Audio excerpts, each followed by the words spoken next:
27 এ আমরা পড়বো একটা শব্দের সাথে কত ধরনের প্রিপোজিশন হয়ে যেতে পারে, যেমন এগ্রি। এগ্রি শব্দের সাথে তিনটা প্রিপোজিশন বসতে পারে, এমন কয়েকটা প্রিপোজিশন আমরা দেখব। চলেন বাক্য দেখেন ভাই, আমি একবার ডাইরেক্ট প্র্যাকটিক্যাল লিখেছি আপনাদের জন্য। আই এগ্রি উইথ হিম, আমি তার সাথে এগ্রি করি। কারোর সাথে এগ্রি করা বলতে আমরা এগ্রি উইথ বলি। কোন পয়েন্টের সাথে এগ্রি করা বলতে আমরা এগ্রি অন বলি।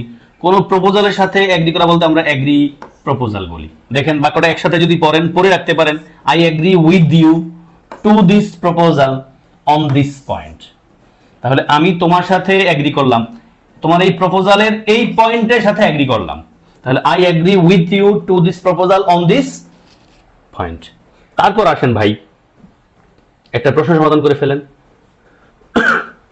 আই এগ্রি কি লিখবেন? With you. পয়েন্টের সাথে কি লিখবেন? অন না টু?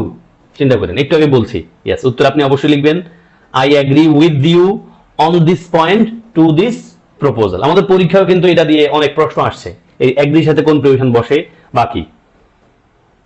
এবার আমরা দেখব অ্যানয় যে শব্দটা আছে না, অ্যানয় বিরক্ত করা, এই শব্দের সাথে একাধিক প্রিপোজিশন বসে। চলেন কি কি আমরা দেখছি। ডাইরেক্ট বাক্য দেখেন আপনি, অ্যানয় শব্দের সাথে দুটো প্রিপোজিশন বসতে পারে ভাই। একটা হলো annoy with, I am annoyed with them, আমি তাদের সাথে রাগান্বিত। কারোর সাথে রাগান্বিত হওয়া বলতে আমরা অ্যানয় কি লিখি ভাই? উইথ লিখি। আর কোন বিষয় নিয়ে রাগান্বিত বলতে আমরা অ্যানয় অ্যাট লিখি। I am annoyed at their behaviour, they were really annoyed at his activities, he was annoyed with the boy for being so stupid। তার মানে annoy with কোন ব্যক্তি, annoy at কোন একটা জিনিস। কারোর সাথে রাগান্বিত হওয়া বলতে annoy with, আর কোন বিষয় নিয়ে রাগ করা বলতে আমরা annoy at ব্যবহার করি। করেন তো পরীক্ষা আসা বাক্য ভাই, he was annoyed dash the boy for being so stupid।